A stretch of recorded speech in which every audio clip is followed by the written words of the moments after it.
Hello everyone. तो बच्चों, आज हम देखने वाले हैं द्विघात समीकरण, जो आपका चैप्टर 4 है, क्लास 10th का। बहुत ही इम्पोर्टेंट चैप्टर है। एग्जाम में आपका हमेशा इस चैप्टर से पूछते रहता है। तो फ्रेंड्स, आज हम इसमें देखेंगे कि द्विघात समीकरण होता क्या है, द्विघात समीकरण का हम विवेचक किस प्रकार से निकालते हैं, किस प्रकार से द्विघात समीकरण को पहचानेंगे, और उसका जो मूलों की प्रकृति हम किस प्रकार जानेंगे। यानी द्विघात समीकरण से सारी बातों को आज हम देखने वाले हैं। तो सबसे पहले हम देखेंगे कि द्विघात समीकरण होता क्या है। तो द्विघात समीकरण को हम परिभाषित किस प्रकार करेंगे। तो देखिए, द्विघात समीकरण होता है वैसा समीकरण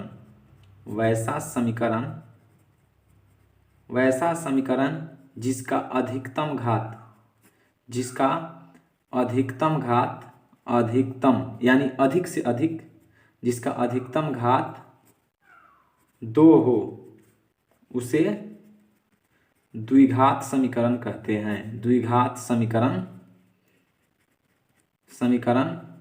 कहते हैं। यानी द्विघात समीकरण किसको कहेंगे? वैसा समीकरण जिसका अधिकतम घात 2 हो, यानी 2 से ज़्यादा नहीं होना चाहिए और 2 से कम नहीं होना चाहिए, तो उसे हम द्विघात समीकरण कहते हैं। जैसे एग्जाम्पल में हमारा हो जाएगा क्या, 2x² प्लस 5 बराबर 0। ये हमारा क्या हो गया? द्विघात समीकरण हो गया। इसका घात कितना है? 2 है। 2x² प्लस 5 बराबर 0, ये हमारा हो गया द्विघात समीकरण। दूसरा हो जाएगा x² माइनस 5 बराबर 0, ये भी हमारा क्या है? इसका भी घात 2 है, तो ये भी क्या हो गया? हमारा द्विघात समीकरण हो गया। अगर दूसरा आपको दे दे x³ माइनस 5 बराबर 0, ये हमारा द्विघात समीकरण होगा? ये हमारा द्विघात समीकरण नहीं होगा। क्यों नहीं होगा? क्योंकि इसका जो घात है 3 है, लेकिन हमारा घात होना कितना चाहिए? हमारा घात 2 ही होना चाहिए, इसलिए ये द्विघात समीकरण नहीं है। तो द्विघात समीकरण किसको कहेंगे? जिसका अधिक से अधिक घात 2 होना चाहिए, उससे ना ज़्यादा होना चाहिए ना कम होना चाहिए, तो क्या होगा? द्विघात समीकरण होगा। दूसरा देखिए एग्जाम्पल, अगर मान लीजिए तो देखिए x प्लस 5, ये हमारा द्विघात समीकरण है कि नहीं? ये भी हमारा द्विघात समीकरण नहीं है, क्योंकि इसका घात 1 है। तो क्या हो गया? ये द्विघात समीकरण नहीं है, और ये दोनों द्विघात समीकरण है। तो द्विघात समीकरण में घात होना चाहिए 2, तो हो गया द्विघात समीकरण। और घात 2 नहीं होगा, 2 को छोड़ के आपका 1 हो गया, 3 हो गया, 5 हो गया, वो सब द्विघात समीकरण नहीं होगा। तो द्विघात समीकरण समझे। अब हम चलते हैं द्विघात समीकरण का व्यापक रूप। ये जो समीकरण है द्विघात समीकरण का व्यापक रूप, इसका जो व्यापक रूप होता है ax² plus bx plus c बराबर 0। देखिए, समीकरण आपका जब भी द्विघात समीकरण रहेगा तो क्या होगा? बराबर में 0 रहेगा। तो ये हो गया हमारा क्या? द्विघात समीकरण का व्यापक रूप। कभी कभी आपका एग्जाम में पूछेगा 1 नंबर के कि द्विघात समीकरण का व्यापक रूप क्या होता है। तो द्विघात समीकरण का व्यापक रूप हो गया ax² plus bx plus c बराबर 0। ये हो गया हमारा द्विघात समीकरण का व्यापक रूप। अब इसमें हम देख रहे हैं, ये तो व्यापक रूप हो गया, लेकिन यहाँ पे a का जो मान होगा ये बराबर नहीं, यानी 0 के बराबर नहीं होगा। यहाँ पे a का मान जब भी होगा या तो माइनस में होगा या प्लस में होगा, तो वही हो जाएगा हमारा क्या? द्विघात समीकरण। जैसे अगर मान लीजिए a का मान 0 दे देता है, a की जगह 0 देता है, यानी 0 into x² plus bx plus c बराबर 0, तो ये हमारा द्विघात समीकरण होगा? नहीं होगा। क्यों नहीं होगा? क्योंकि 0 से गुना करेंगे तो हो जाएगा 0 प्लस bx प्लस c बराबर 0, तो हो जाएगा bx प्लस c बराबर 0। इसका घात 1 हो गया, तो ये हमारा द्विघात समीकरण नहीं होगा। यानी जब भी होगा हमारा क्या होना चाहिए? a का मान 0 के बराबर नहीं होना चाहिए, यानी 0 के बराबर कभी नहीं होगा। अगर 0 के बराबर होगा तो उसका वो हमारा द्विघात समीकरण होगा ही नहीं। तो ये हम समझ गए द्विघात समीकरण किसको कहते हैं और द्विघात समीकरण का व्यापक रूप क्या होता है। अब हम देखते हैं कि द्विघात समीकरण को किस प्रकार पहचानेंगे। आपका 1 नंबर में पूछता है एग्जाम में कि द्विघात समीकरण को किस प्रकार पहचान सकते हैं। यानी कहेगा कि आपको दे देगा, जैसे मान लीजिए आपको प्रश्न दे दिया x प्लस 2 और x माइनस 2 बराबर 0, कहेगा कि ये हमारा द्विघात समीकरण है कि नहीं, द्विघात समीकरण है कि नहीं, यानी ये आपको पहचानना है। तो इसको पहचानने के लिए हम क्या करेंगे? इसको हल करेंगे, इसको गुना करेंगे। x को x में गुना करेंगे तो x², फिर x को इसमें गुना करेंगे तो माइनस 2x, फिर प्लस 2 को x में गुना करेंगे तो प्लस 2x, फिर 2 को इसमें करेंगे तो माइनस 4 बराबर 0। अब देखिए ये प्लस में है और ये माइनस में है, कट गया, तो x² माइनस 4 बराबर 0। ये हमारा द्विघात समीकरण होगा कि नहीं? हो जाएगा। क्यों होगा? क्योंकि इसका घात 2 है, तो ये हमारा हो गया द्विघात समीकरण। अगर यही अगर घात हमारा 2 नहीं आता तो क्या हो जाता, वो द्विघात समीकरण नहीं होता। जैसे मान लीजिए दूसरा एग्जाम्पल देखते हैं, x प्लस 3 और हो गया ये x प्लस 4 और यहाँ दे देगा एक्स स्क्वायर, बराबर में आपका एक्स स्क्वायर दे देगा। अब कहेगा कि इसमें हमको चेक करना है कि ये द्विघात समीकरण है कि नहीं है, तो इसको चेक करेंगे, इसको भी हल करेंगे। x को x से गुना करेंगे तो एक्स स्क्वायर, प्लस x को 4 से गुना करेंगे 4x, फिर 3 से गुना करेंगे तो प्लस 3x, फिर इसमें गुना करेंगे तो प्लस 4 तिहाई 12 बराबर एक्स स्क्वायर। अब देखिए आपका बराबर के इधर भी एक्स स्क्वायर है, तो ये तो आपका एक्स स्क्वायर इधर है और एक्स स्क्वायर इधर है, इसको इधर हम ले आएंगे तो प्लस में है तो माइनस में आएगा, यानी ये और ये दोनों कट जाएगा, यानी घट के 0 हो जाएगा। बच गया क्या, 4x प्लस 3x, ये हो जाएगा 7x प्लस 12 बराबर 0। अब बताइए ये हमारा द्विघात समीकरण है? नहीं है, क्योंकि इसका घात कितना है, 1 है, लेकिन हमको चाहिए कितना घात, अधिकतम घात हमको 2 ही चाहिए, तो ये हमारा द्विघात समीकरण नहीं होगा। तीसरा एग्जाम्पल देखिए, आगे देखते हैं तीसरा। अगर मान लीजिए आपको कह दे कि x square plus 5x minus 6 बराबर x प्लस 4, इसको चेक करना है कि ये हमारा द्विघात समीकरण है कि नहीं। तो ये हमारा हो गया x square plus 5x minus 6, इधर से ले आएंगे x को तो माइनस x माइनस 4 बराबर 0। अब देखिए ये एक्स स्क्वायर रह जाएगा, ये 5x में से x घट जाएगा तो प्लस 4x, माइनस 6 और माइनस 4 माइनस 10 बराबर 0। अब इसमें नहीं घटने वाला है न जुटने वाला है, तो ये हमारा द्विघात समीकरण हो जाएगा, ये बिल्कुल हमारा द्विघात समीकरण होगा। क्यों? क्योंकि इसका घात 2 है। तो द्विघात समीकरण को हम समझ गए। अब चलते हैं हम द्विघात समीकरण का विवेचक किस प्रकार निकाल सकते हैं, यानी उसका विवेचक हम किस, विवेचक क्या होता है उसको देखते हैं। तो हमारा विवेचक का ही दूसरा नाम क्या होता है, विवेक्तर होता है, और इसको हम इंग्लिश में कहते हैं डिस्क्रिमिनेट। तो विवेचक और विविक्तर ये आपका नाम एक ही है। कभी कभी आपको कहेगा विवेचक निकालिए, कभी कभी कहेगा आपको विविक्तर निकालिए। इंग्लिश में हम इसको डिस्क्रिमिनेट कहते हैं और इसको हम डी से सूचित करते हैं, यानी जब भी आपका विवेचक कहे या विविक्तर कहे तो उसको हम क्या से सूचित करते हैं, डी से, कैपिटल डी से सूचित करते हैं। तो विविक्तर जानने से पहले या विवेचक जानने से पहले हम एक कोई समीकरण लेते हैं। जैसे हम मान लीजिए लेते हैं 2x square plus 5x minus 4 बराबर 0। ये हमारा द्विघात समीकरण है, इसका घात 2 है, तो ये हमारा द्विघात समीकरण है। तो इसमें हम विवेचक निकालने से पहले सबसे पहले हम जानेंगे इसमें a का मान क्या होगा, b का मान क्या होगा और c का मान क्या होगा। तो यहाँ पे हमको देखना पड़ेगा कि a का मान कौन होगा, b का मान कौन होगा और c का मान कौन होगा। तो इस समीकरण में हमारा a का मान क्या होगा, तो a का मान जो भी होगा आपका एक्स स्क्वायर का गुणांक होगा। तो एक्स स्क्वायर का गुणांक कितना है, 2 है, तो a का मान कितना हो गया, 2 हो गया।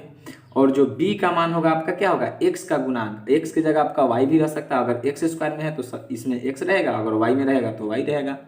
तो क्या है हमारा b का जो मान होगा क्या होगा, y x का गुणांक कितना है, 5 है, तो 5 हो गया। और c का जो मान होगा क्या होगा, वो अचर पद होगा। अचर पद हमारा कितना है, -4, तो -4। तो ये हो गया हमारा a का मान, और ये हो गया b का मान, और ये हो गया c का मान। दूसरा समीकरण देखते हैं, उसमें a b का मान। जैसे दूसरा में देखिए आपको दे दे 3y square minus 6y plus 7 बराबर 0।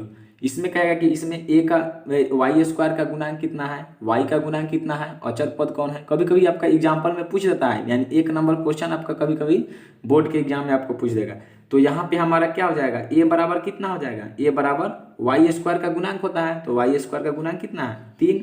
b बराबर क्या होता है, y है, तो y का गुणांक कितना है, -6, तो -6, माइनस वाला में हमको चिन्ह लेना पड़ेगा। और c का मान कितना होगा, 7 है, +7, तो +7 भी लिख सकते हैं या डायरेक्ट आप 7 भी लिख सकते हैं। तो ये आप समझ गए a का मान कौन होगा, b का मान कौन होगा और c का मान कौन होगा, ये आप समझ गए। इसमें भी आप देख लिए कि a का मान कौन होगा, b का मान कौन होगा, c का मान कौन होगा। एक और एग्जाम्पल देख लेते हैं।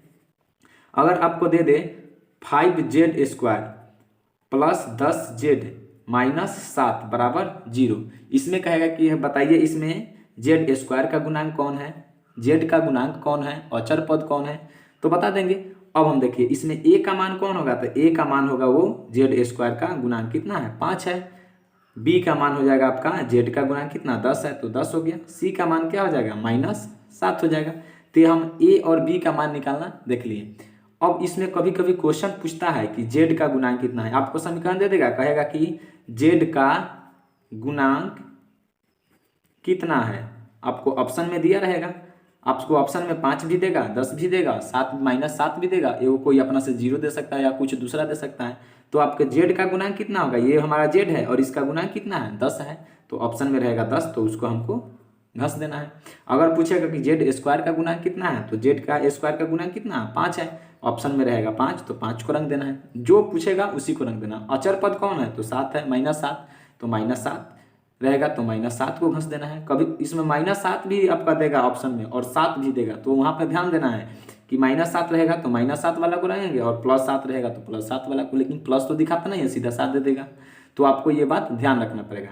तो हम ये बात देख लिए कि ए और बी का मान क्या होगा, सी का मान क्या होगा। अब हम चलते हैं विविक्तर में। विविक्तर या विवेचक, नाम दो गो है, काम इसका एक ही है लेकिन नाम इसका दो है। विवेचक कहिए या विविक्तर कहिए, आपका दोनों से सवाल पूछता है, कभी कह देगा कि विवेचक निकालिए, कभी कभी पूछ देगा कि विविक्तर निकालिए। तो चलिए हम विवेचक किस प्रकार से निकालते हैं उसको देखते हैं। मान लीजिए हमको समीकरण दे दिया 2x², तो सबसे पहले इसमें देखिए विवेचक जो होता है इसका निकालने का, विवेचक या विविक्तर, इसी का नाम है विवेचक या विविक्तर, इसको डी से सूचित करते हैं। तो इसका फॉर्मूला जो होता है b² - 4ac, ये हमारा विवेचक निकालने का फॉर्मूला हो गया।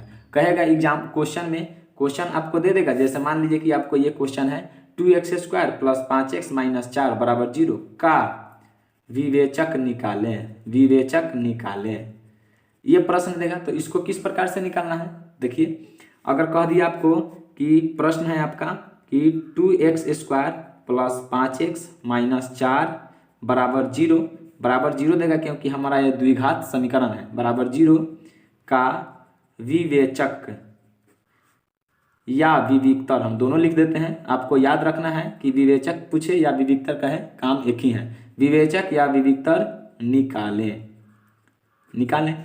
तो सबसे पहले यहाँ हमको क्या देखना है, ए का मान कौन होगा, तो ए का मान क्या हो जाएगा, आपका हो जाएगा 2। बी का मान कितना होगा, x का गुना कितना 5 है, तो 5 हो जाएगा। सी का मान कितना हो जाएगा -4।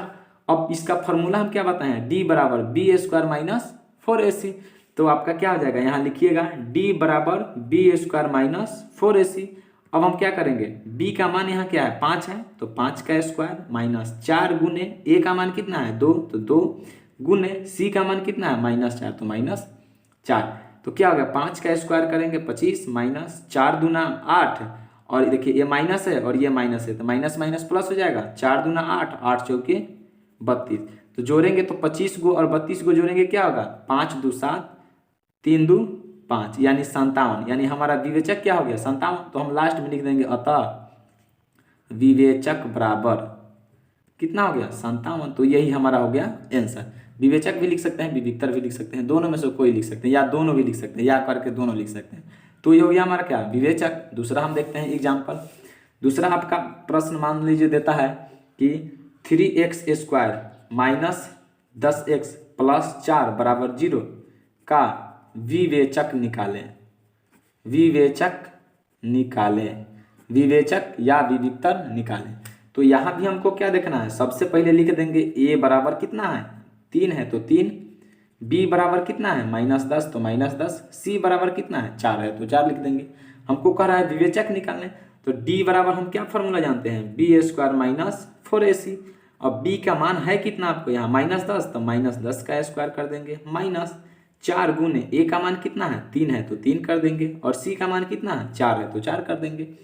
अब देखिए -10 का स्क्वायर करेंगे क्या आ जाएगा, -10 है तो -10 गुने -10 करेंगे तो माइनस माइनस प्लस हो जाएगा, 10 में 10 से गुना करेंगे तो 100, यानी -10 का स्क्वायर कितना 100 माइनस। अब देखिए इस सब में आपका कोई किसी में माइनस नहीं है, तो ये अपना माइनस ही रहेगा। तो क्या हो जाएगा 4 × 12, 12 चौका 48। अब देखिए 100 में से 48 को घटा देंगे तो कितना हो जाएगा 52 हो जाएगा, यानी हमारा डी का मान कितना आ गया 52 आ गया। तो हम लिख देंगे अतः विवेचक या विविक्तर बराबर, विविक्तर बराबर 52, यही हो गया हमारा आंसर। तो जब भी आपका कहेगा विवेचक निकालना है तो क्या करेंगे, हम इस फार्मूला का इस्तेमाल करेंगे और उससे हम आंसर निकालेंगे। अब इसमें आपको पूछेगा मूलों की प्रकृति, तो मूलों की प्रकृति किस प्रकार निकालेंगे, तो उसको निकालने के लिए हमको क्या है पहले विवेचक, इसलिए हम जाने हैं क्योंकि कभी कभी आप देखते होइएगा विवेचक जब निकालेंगे, जब प्रश्न को हम बनाएंगे तो विवेचक निकालेंगे तो कभी आपका पॉजिटिव आएगा, प्लस में आएगा, जैसे 52 आया है आपका प्लस में है। कभी कभी विवेचक निकालेंगे, विवेचक तो क्या होगा, कभी कभी निगेटिव आएगा, कभी कभी माइनस में भी आ सकता है। कभी कभी विवेचक निकालेंगे तो क्या हो जाएगा, कभी शून्य भी आ सकता है, यानी जीरो भी आ सकता है। तो ये प्लस में रहेगा तो उसका मूलों की प्रकृति क्या होगा, माइनस में रहेगा तो उसकी मूलों की प्रकृति क्या होगा, शून्य होगा तो उसकी मूलों की प्रकृति क्या होगा, इसको देखेंगे। तो इसको जानने से पहले हम थोड़ी सी बात इसमें जानेंगे कि मान लीजिए हम कोई समीकरण को हल करते हैं, उस समीकरण को जब दो घात वाला द्विघात समीकरण रहेगा तो उस समीकरण को जब हम हल करेंगे तो उसका आंसर आपका 2 गो आएगा। जैसे मान लीजिए कि हमारा आंसर आता है 2,3, ये 2 आंसर आ गया, 2 आया। अब हम इसको क्या करेंगे, अब बोलिए ये दोनों हमारा समान है, ये दोनों समान नहीं है क्योंकि ये 2 है ये 3 है, तो इसको हम क्या कहेंगे, असमान कहेंगे। असमान यानी ये अलग अलग है, असमान या भिन्न भी कह सकते हैं, असमान या भिन्न यानी अलग अलग है, भिन्न भिन्न है, अलग अलग। अगर वही मान लीजिए कि दोनों का आंसर 2 आता है तो दोनों आपका क्या है, समान है, तो इसको समान भी कह सकते हैं, समान, समान, वास्तविक समान कह सकते हैं, वास्तविक भी कह सकते हैं, वास्तविक। वास्तविक कहने का मतलब इसका मूल्य होगा, तो क्या हो गया, ये समान हो गया। अगर क्या है, अगर विवेचक उसका 0 आ जाता है तो ये समान और असमान जान गए। अब हम देखते हैं कि अगर प्लस में आएगा विवेचक तो उसकी मूलों की प्रकृति क्या होगी, अगर माइनस में होगा तो उसकी मूलों की प्रकृति क्या होगी, अगर 0 आ जाएगा तो उसकी मूलों की प्रकृति क्या होगी। अब हम उसको देखते हैं। अब देखते हैं हम मूलों की प्रकृति। तो मूलों की प्रकृति कहने का मतलब हुआ कि उसकी नेचर बताना है, यानी उसका जो मूल है उसका नेचर किस प्रकार का होगा। तो मूल की प्रकृति बताने के लिए हमको आपको थोड़ी सी बात आपको इसका होता है उसको आपको याद करना पड़ेगा। जैसे मान लीजिए आपको पहला दे दिया कि अगर d ग्रेटर देन 0 यानी d का मान क्या हो, अगर 0 से बड़ा हो, d का मान 0 से बड़ा हो तो उसका मूल क्या होगा, मूल उसका होगा वास्तविक, और मूल वास्तविक और असमान होंगे, मूल वास्तविक और असमान होंगे। यानी अगर d का मान 0 से बड़ा आ जाता है, जैसे मान लीजिए कि d का मान हमारा 4 आ गया तो ये 0 से बड़ा है तो इसका मूल क्या हो जाएगा, वास्तविक और असमान। मूल मान लीजिए हमारा d का मान 5 आता है तो ये भी 0 से बड़ा है तो क्या हो जाएगा, मूल वास्तविक और असमान हो जाएगा। दूसरा, ये पहला कंडीशन हो गया। दूसरा कंडीशन है अगर d का मान 0 से क्या है, d का मान 0 से क्या हो जाए, उसका छोटा आ जाए, यानी 0 से छोटा, यानी 0 क्या है, अगर मान लीजिए 0 से छोटा कहने का मतलब क्या हुआ, जैसे -4 आ गया तो -4 और 0 में आपका बड़ा कौन है, तो ये आपका 0 जो है आपका बड़ा है, ये -4 छोटा है। अब ये मत देखिएगा कि ये 4 है तो आपका क्या है, बड़ा हो जाएगा, तो आप गड़बड़ हो जाइएगा। तो ये जो d का मान क्या है, अगर 0 से क्या है, अगर छोटा आ जाए, यानी जैसे माइनस में आ जाए, निगेटिव आ जाए, तो उसका मूल क्या होगा, मूल जो होगा, मूल वास्तविक नहीं होगा, मूल वास्तविक नहीं होगा। यानी क्या हो जाएगा, अगर 0 से छोटा आ जाए तो उसका मूल वास्तविक नहीं होगा, यानी काल्पनिक हो जाएगा। काल्पनिक, काल्पनिक कहने का मतलब ये काल्पनिक संख्या, इमेजिनरी नंबर आपको इंटर में पढ़ना है, 11th क्लास में। हमको केवल यहाँ पे पढ़ना है कि आपको ये नहीं पढ़ना है कि काल्पनिक संख्या का हम किस तरह से मूल्य निकालेंगे, ये आपको नहीं पढ़ना है। अगर क्या, अगर d का मान अगर 0 से छोटा आ जाए तो उसका कोई वास्तविक मूल्य नहीं होगा, यानी लिख दिया जाए कि वास्तविक नहीं होगा। तीसरा है आपका, अगर d का मान 0 आ जाए, यानी d का मान क्या हो जाए, 0 के बराबर हो जाएगा, तो उसका मूल क्या होगा, मूल वास्तविक और बराबर होगा, मूल वास्तविक और बराबर या समान भी कह सकते हैं, मूल वास्तविक और बराबर होगा। तो ये हमको 3 कंडीशन याद रखना है कि अगर d का मान 0 से बड़ा आ जाता है तो क्या हो जाएगा, उसका मूल वास्तविक और असमान हो जाएगा। अगर d का मान 0 से छोटा आ जाता है, माइनस में निगेटिव, तो उसका क्या होगा, मूल वास्तविक नहीं होगा, यानी मूल क्या हो जाएगा, काल्पनिक हो जाएगा। अगर वही मान लीजिए अगर d का मान 0 के बराबर आ जाए, अब इसको कहने का मतलब है कि जैसे मान लीजिए हम d का मान निकाले b² - 4ac पर, और ये d का मान कितना है, इस सब को मान रख के हल किए तो आ गया हमारा 0। तो d का मान 0 के बराबर आएगा तो क्या हो जाएगा, उसका मूल वास्तविक और बराबर होगा। तो अब हम देखते हैं प्रश्न पर। जैसे मान लीजिए हमको कोई प्रश्न दे दिया 3x² - 4x + 8 = 0, कहेगा कि मूलों की प्रकृति बताएं, यानी ये समीकरण दे दिया, बोला कि मूलों की प्रकृति बताएं, चाहे मूलों की प्रकृति क्या है। तो मूलों की प्रकृति है तो सबसे पहले हम क्या करेंगे, लिखेंगे यहाँ a बराबर आपका क्या है, x² का गुणांक 3 है तो 3, बी बराबर कितना है -4 है तो -4, सी बराबर कितना है 8 है तो 8। अब हम जानते हैं कि क्या होता है डी बराबर फॉर्मूला क्या होता है b² माइनस 4ac। अब यहाँ पे हम रखेंगे b का मान कितना है आपका -4 तो -4 का स्क्वायर -4 गुने a का मान कितना है 3 है तो 3 गुने c का मान कितना है 8 है तो 8। अब देखिए -4 का स्क्वायर करेंगे क्या हो जाएगा 16 हो जाएगा, माइनस इसको गुना करेंगे क्या होगा 4 तिया 12, अब 12 8 कितना हो जाएगा 12 8 आपका 96 हो जाएगा। अब 96 में से 16 को घटाएंगे क्या हो जाएगा आपका -80 हो जाएगा। अब देखिए यहाँ पे हमारा डी का मान कितना है माइनस में आ गया, निगेटिव आ गया। तो हम बताएं कि अगर डी का मान क्या है 0 से ही छोटा ही ना है, 80 माइनस में है तो क्या हो जाएगा, लिख देंगे यहाँ डी लेस देन 0, यानी डी का मान क्या है 0 से छोटा है। तो देखिए जब निगेटिव आ गया तो इसका क्या होगा, इसका मूल क्या होगा, मूल वास्तविक नहीं होगा, मूल वास्तविक नहीं होगा, या इसको आप लिख सकते हैं कि मूल काल्पनिक होगा, मूल या मूल काल्पनिक होगा, ये दोनों में से आप कोई लिख सकते हैं। तो क्या हो गया, अगर डी का मान आ गया माइनस में यानी डी लेस देन 0 तो क्या होगा, इसका मूल वास्तविक नहीं होगा, या आप दूसरा लिख सकते हैं कि मूल काल्पनिक होगा। तो ये हमारा क्या होगा, मूलों की प्रकृति बताने की। दूसरा एग्जाम्पल देखिए, मान लीजिए दूसरा एग्जाम्पल दिया है 10x² माइनस 15x प्लस 4 बराबर 0 के मूलों की प्रकृति बताएं, के मूलों की प्रकृति बताएं। प्रकृति कहने का मतलब नेचर हुआ, प्रकृति बताएं।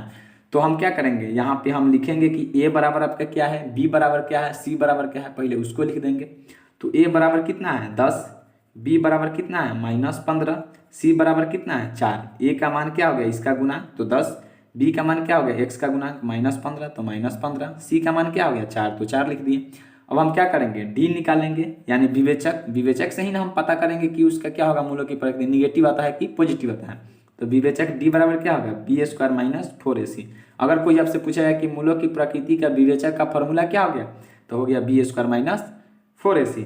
b का मान कितना है -15 तो -15 का स्क्वायर -4 गुने a का मान कितना है 10 तो 10 गुने c का मान कितना है 4 तो 4, -15 का स्क्वायर कीजिएगा तो कितना आ जाएगा आपका +225। जैसे -15 को 2 बार गुना करेंगे तो माइनस माइनस प्लस हो जाएगा, आप 15 में 15 से करेंगे तो 225, तो क्या हो गया -15 का स्क्वायर कितना 225, माइनस इसको गुना करेंगे तो 4 दहा के 40, 40 चौका 4 चौका 16 यानी 160। अब देखिए 225 में से 160 को घटाएंगे तो कितना आएगा, 5 में से 0 को घटाएंगे तो 5, ये बच गया 12 में से 6 गया 6, ये 1 में से गया 0 यानी 65। अब देखिए यानी हमारा डी का मान ये प्लस में आया है कि माइनस में आया है, प्लस में आया है पॉजिटिव, यानी डी का मान क्या है 0 से ये बड़ा है तो लिख देंगे डी ग्रेटर देन 0, यानी डी का मान क्या हो गया 0 से बड़ा। तो आप हम यहाँ शर्त देखें कि क्या है, अगर डी का मान 0 से बड़ा है तो उसका मूल क्या होगा, वास्तविक और असमान होंगे। तो लिख देंगे मूल वास्तविक और असमान होगा, मूल वास्तविक और असमान होंगे। ये हो गया, यानी आपका इस पर भी बता दिए एग्जाम्पल और आपका इस पर भी बता दिए। अब तीसरा एगो एग्जाम्पल है हमारा 0 पर, तब इस पर भी हम एग्जाम्पल देख लेते हैं। अगला प्रश्न है 5x² प्लस 10x प्लस 5 बराबर 0 के मूलों की प्रकृति बताएं, मूलों की प्रकृति बताएं। तो सबसे पहले हम क्या करेंगे, हमारा a बराबर कितना हो जाएगा 5 हो जाएगा, यहाँ a बराबर 5 है, b बराबर कितना 10 है और c बराबर 5 है। अब देखिए अब हम क्या निकालेंगे, d निकालेंगे, यानी b² माइनस 4ac। b का मान कितना है 10 तो 10 का स्क्वायर -4 गुने a का मान कितना है 5 है तो 5 गुने c का मान कितना है 5। अब इसको गुना करते हैं, 10 का स्क्वायर करेंगे कितना 100 माइनस 5 से 5 चौका 20, अब 20 बचे 100, यानी 100 में से 100 को घटाएंगे तो क्या हो जाएगा 0, यानी d का मान कितना आ गया 0। तो d का मान क्या है, ये 0 से क्या है 0 के बराबर है, यानी d का मान 0। तो हम देखे हैं कि क्या है, अगर d का मान 0 के बराबर हो तो हम बताते हैं d का मान आपका 0 के बराबर, देखिए d का मान 0 के बराबर है तो उसका मूल क्या होगा, मूल वास्तविक और बराबर होगा। तो हमारा क्या आ गया, d का मान 0 के बराबर है तो लिख देंगे मूल वास्तविक और बराबर होगा, मूल वास्तविक और बराबर होंगे या होगा, होंगे, तो क्या हो गया, ये आपका हो गया मूलों की प्रकृति निकालना सीख लिए। किताब में आप जाइएगा वहाँ पे बनाइएगा, आपको ऐसा बहुत सारा क्वेश्चन मिलेगा। आपका एनसीईआरटी से लेकर भारतीय भवन में भी आपका ऐसा बहुत सारा क्वेश्चन मिलेगा। तो इससे आपका भी प्रश्न पूछता है, यानी हम अभी जितनी बात बताए हैं उससे आपका बहुत ही प्रश्न पूछा जाता है आपका एग्जाम में। अब आपका बाकी रह गया, तो हम उसको अगले वीडियो में बनाएंगे। आपका बाकी रह गया एक पूर्ण वर्ग विधि। पूर्ण वर्ग विधि होता है, ये क्या होता है, इसका हम अलग से एक स्पेशल आपको एक वीडियो बना देंगे, उसमें हम आपको समझाएंगे। तो अब इसके बाद क्या करेंगे, इसको बताने के बाद, पूर्ण वर्ग विधि बताने के बाद, तब हम आपको एनसीईआरटी का क्वेश्चन हल करवाएंगे। अगर ये वीडियो आपको पसंद आई हो तो अपने दोस्तों में शेयर कीजिए और चैनल को सब्सक्राइब कीजिए और लाइक कीजिए।